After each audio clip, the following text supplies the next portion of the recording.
welcome everyone to episode number 4 of Grant's Garage with the 61 Beetle build. Today we have a fairly busy day planned. We are going to be taking the front suspension and steering apart. We're going to be removing the floors, and then we're going to have to sandblast the entire thing using walnut. And then we're going to hit it with a wire wheel wherever we can't get all the bits of undercoating and stuff off. So it's going to be a lot of work today. But after it's done, we'll have a really clean substrate to mount the floors to. I'm using a technique for the floors that I saw online. Another fella did. It was super effective. He cuts the floor out, leaves himself about an inch or so of metal all the way around, and then creates a little wedge, and then gets in there with an air chisel. Works unreal. Just knocks all the rivets off, then you just grind it smooth, and then you're good to go. So we'll get to that point today, I'm hoping, and hit it with some weld-through primer. And then hopefully by tomorrow I can start working on the alignment of the tub with the frame and the body, and doing that. I understand that there's a fair amount of things you have to move around and lining up a lot of holes, so it's not going to be easy, but it's going to be definitely a full day doing that. So anyways, I hope you tune back to that one too, but let's get started.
As promised, everyone, here we are doing our sandblasting of the frame. It's actually working pretty good. In our friends to the south, you guys have, it's called Harbor Freight.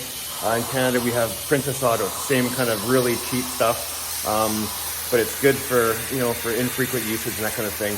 But yeah, we're using walnut, so hopefully this stuff will work pretty well to take all the materials off, and we'll show you the finished result when we're done.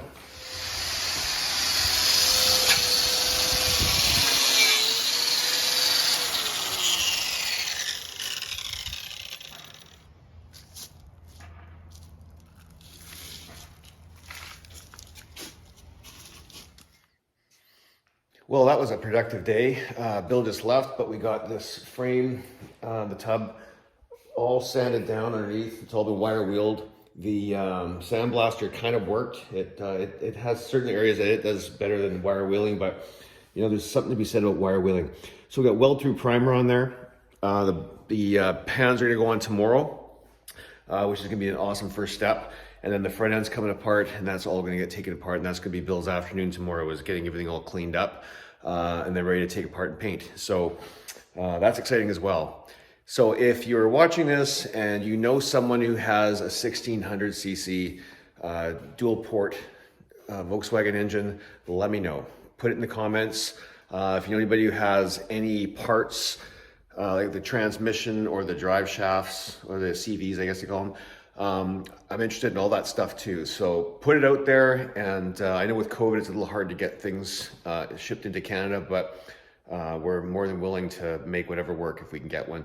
They're a little hard to find right now. So also, if you know anybody who needs some 64 doors, I think they're 64, 65, I have a set of those that'll be up for sale fairly soon, and a few fenders.